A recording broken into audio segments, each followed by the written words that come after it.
say that you're wonderful, but it doesn't seem good enough. I can say that you're kind. Root Magazine here. We're here with the incomparable Anita Wilson. New album out, Worship Soul. Worship Soul. Here at the world famous Junior's restaurant in downtown Brooklyn. Anita, how's everything? Son, everything is wonderful. I can't complain at all. How are you? I'm great. The album is wonderful. Thank you. I'm not just saying that. I like when I do interviews. Sometimes you have to do stuff for like label obligations and stuff. Yeah. You like a record or you like an artist, but this one wasn't forced at all. From the beginning, as soon as I put it in my CD player, it just took me straight there. I mean, all 11, 12 songs, amazing. Thank you. Thank you so much. I'm saying it right here. This is a future classic, guys. Worship Soul. Wow. I mean, as soon as you put it in, it's reminiscent of Karen Clark's first album, Finally Karen. Donald Lawrence, Laws of Confession. Like, it's it. So tell us how you got your start in the music business. Well, of course, I've been singing all my life since I was a baby, because I'm a pastor's kid. So, of course, that history is there. As far as the business, when I moved to Chicago, my brother, Pastor Fred Wilson Jr., he did a project, and Vashawn Mitchell did some writing and producing on that project. Okay. And that's where I met Vashawn. And then a couple of years later, people think Vashawn is a new artist, but he's been doing this a long time. Yeah. So, in '04. A couple of years after I initially met him, he asked me to do some background for his project. It was called Believe in Your Dreams. And he ended up asking me to ad-lib on the end of one of the worship songs, Lost in His Presence. And Donald Lawrence was at that recording. And a few days after that, Vashawn called me and he said, somebody wants your number. Somebody wants your number. I thought Vashawn was trying to hook me up with somebody. I was like, oh, who wants my number? But it was Donald he was talking about, and Donald contacted me to do an engagement with him. And I did that, and afterwards Donald shook my hand and told me I did a good job. He was like, I'm going to call you. And I was thinking, you're not going to call me, but thank you for calling me today. Thank you for calling me today. But he did call me. That was actually the time that he was handpicking singers for what we now know as Donald Lawrence and Company. So the rest is history. Been working with Donald for 8 years now. Wow. Anybody who knows Donald knows that he's all about tone. Yeah. He loves tone. I mean, yes, he is. He really loves tone. And it's like unconsciously, like you different tones that you like say a Brandy or Kim Burrell, they have a certain tone, but Donald really makes you cognizant of that. Yeah. And in the introduction of your album, that's the first thing he said, like your tone. Exactly. He loves your tone. How has Donald influenced your sound, if you will? Well, he helped me to find comfort in it, to be honest with you. I remember early on when I was working with him, I think we were maybe headed to one of the venues on one of the trips, and somebody was on the radio, a high voice, running high and all that. And I was like, man, I wish I could sing high like that. I got this old deep, heavy voice. I wish I could sing. I wish I could run like that. And I was like, why? We got enough people doing that. Fine. You have your own lane. Stay in your lane. Do what you do. People, we need more of that tone, and give people's ears a break. So he really helped me define that comfort and just kind of being confident in how God manifests through me. It's a unique situation. It's a unique sound. So he helped me to just be confident in that space. Now I see this is your debut album, but Yeah. you wrote pretty much, along with Rick Robinson. I did. Let's get Rick over here. I did. You gotta get this man on camera. Sorry, Rick, but we had to do it. Rick Robinson. This man, come on, wait, Rick. Yeah. I'm telling you, these two together, it's unbelievable because I'm not gonna lie. I thought before I looked at the credits, I thought Donald actually kind of wrote a lot of the songs because it has that sound. Wow. And I was like, wow, who is this guy? And you and Rick, you guys created a masterpiece, so it's really, really good. Over the horizon, and I'm grateful because of your love. I can face any challenge that comes my way. How was that? Like, first time out, able to write songs. You know how labels sometimes, they place you with writers and stuff, and sometimes the sound is not like what you wanted. So how was that being given that opportunity to be able to write your own music? Well, my process was a little unique simply because, when I set out to do this project, I didn't see all of this, honestly. I set out to just do, honestly, I'd done a couple engagements and and people were coming up to me with a 20 in their hand, like, where's your table? Where's your table? Right. And I was like, I don't have a table, you know? And it was that summer that gas was back high. It was a few years ago when gas was all crazy, and all that. I sure could use a couple of 20s. Yeah, right. So this is crazy. So, and I actually initially just wanted to write and submit to other artists, right? So I just decided to go in and do that. I said, maybe I'll go in and record a project. I'll have a little product when I go somewhere, and, you know, I'll have a great demo for when I want to submit. And because of the influence of Donald and just how I am as well, mixed with that, I have a certain standard that I like to do things. So, you know, even planning to do the project, one thing led to another, and I wanted it to be a great outcome, right? So, you know, I had written some songs, and Rick and I began to work together at our church in Chicago, and we just started just kind of formulating the plan, and he got some ideas, and he started hearing some stuff, and, you know, I was hearing some things, and as we just kind of developed the list, it's what we felt, it's what worship soul, that's where it comes from, the unique kind of genre that it is. It kind of carves out its own lane. So yeah, I was about to say, it's almost like a new genre. It is. It really is, because, you know, it's not really churchy, but I have a laid-back style, but I didn't want to do one of those records that is so moody and groovy and all funky beat and all of that, but you don't feel it right there when you listen to it. I didn't want to do that. And God said yes to that prayer. He allowed us to come up with those 10 songs, and it's different. It's set in a different space, but you still feel worship, and you still feel praise when you listen to it. So it's an amazing feeling to be able to do our own material and present. When we presented it to EMI, I was blessed that they believed in it as well.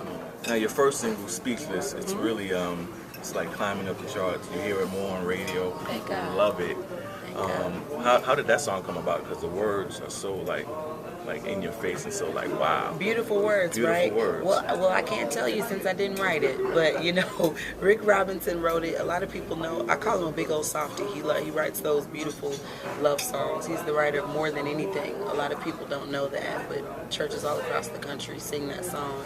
And I was honored that he began to hear this song and hear my voice on it, just a love song to God. So it's from that space where, you know, we do things God tells us not to do. We don't do the stuff He tells us to do, but He keeps waking us up with new mercies every morning, and we lift our hands and we cry and roll on the floor and do our jig and everything that we think we could possibly do just to give Him praise and express ourselves to Him, and it still just doesn't seem good enough. So, you know, I definitely connected with those lyrics when he began to just, you know, hear piece by piece and put it together. So I was honored to sing it. I was humbled to sing it. It's a beautiful love song. I call it a slow jam. Yeah, it really is. Because it's kind of like that, but beautiful love song to me. Now, whose idea was it to do the James Taylor cover, Shower the People? My producer, Rick Robinson. Nice. Yeah. That was a good You think pick. so? Mm-hmm. Yeah. I like that song too. I really like that song as well. And as the other both of the covers that we did, we tried to just kind of set it in a different kind of space. But it's a beautiful song. It's a beautiful message. Timeless. You know, it sounds simple, but what we need to do is show more love. People come in with an attitude, and your wife may be upset, or your co-workers may be seeming like they got a little attitude that day, and it's so second nature to give them attitude right back. Right. But, you know, I like that lyric in the second verse that says, I think it's true what they say about the squeaky wheel. It just needs a little grease on it. So it's a simple message, but I think that it's a good message. It's very, very timely. Lord, I don't mind. I would like for you to just have your way. I have a bit of a bone to pick with you. Okay. The first song, Have Your Way, Yeah. too short. Too short? Too short. You gotta do a reprise or something. I actually have verses to that song. And Really? Yeah. And we just decided to just do like a little prelude, intro, prayer. Man, so I love that song. Maybe Like, the as soon next as I was project will put the about to whole go, thing on it it. ended. I was like, oh, 3 really? minutes. I love that song. So, Thank I mean, you. maybe the next project you Yeah. do like you got verses to it. I You do have definitely- verses, yeah. Yeah, that's one of my favorites actually. Thank you. That and Perfect Love Song. Wow. Beautiful song. Unbelievable. Right? Unbelievable. Thank you. So Thank do you you know so what's much. next? Like, I know Speechless is probably really going to be on radio and on the charts for a long time. Are you guys working on a second single? We are deciding on the second single. We are going to work Speechless a few more months, I do believe. I think think it's between It's Done and All About You. So I'm trying to decide. Yeah, All About You is a nice summer song. Yeah, definitely. And, With the windows down, absolutely, top down, convertible. absolutely. But I have a special connection to the message of It's Done as well, because so many times we don't see our prayers answered soon enough, and we get frustrated. But the hook saying, "What I shall be, I already am," even though my eyes don't see it, by faith I receive it. So I think it's between those two.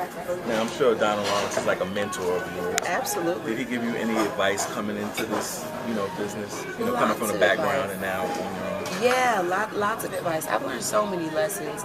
Just being connected with Donald for the 8 years. I think I was learning when I didn't even know I was learning. Just even with as being the co-producer of this project, there were times I would just sit in the control room and watch Donald and pay attention to what he was saying to the engineer and what he heard, what he didn't like, what he wanted, those kinds of things.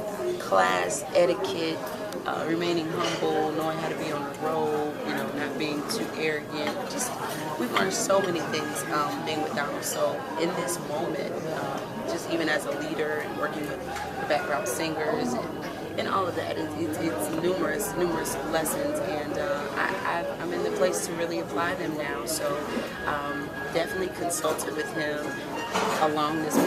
throughout this process, and a great advice. Definitely what I told you about, just being myself. He advised me not to read too many reviews on the web. He told me that, and just a lot of business lessons as well, to make sure the deals that I do and the decisions that I make are mutually beneficial. It's a million and one lessons. He is my mentor. I consult him on everything that I do, making sure that he's a proud papa. And I felt good when he introduced me that night, something that you don't hear on the record, but he did use those words. He was very proud. He said the singer in me is just 25% of what people don't even know exists. So he's proud, and it's good to make my mentor proud. Nice. It's a great. All right, so we're in the technology age, so I think you need to let everybody know about all your social networks. Yes. Your Twitter. I'm definitely your a social network girl. So y'all hit me up at Miss Anita Wilson. That's MsAnitawilson. I'm Anita Wilson on Facebook. There's 2 different pages there. And my website is missanitawilson.com. Please keep in touch with me. I would love to hear from you, hit you back, let you know when I'm in your area. Thank you so much. One more thing. We can't let her leave here and not sing a little something for us. Really? You can't? Are you sure you can't? I don't think it's noon. It's high noon. So the morning's over. The grok should be gone. The grok should be a little gone. But that's what we love about you anyway. The grok. Yeah. What do you want me to sing? Whatever you want. Whatever's on your heart. Let's see. How about Perfect Love Song? Just a little bit. Making my day. I'm gonna sit back. Oh my goodness. Okay. I'll sing the hook of that. I hear a melody inside my heart every time I begin to think of the way you care for me. Beautiful harmony. To know that I am in love with you and you're in love with me. I'm gonna sing my favorite part right here, okay? Do it. Alright. I lift my hands as a sign to say I love you from the bottom of my heart. I can't contain the way I feel inside. I sing this song to you.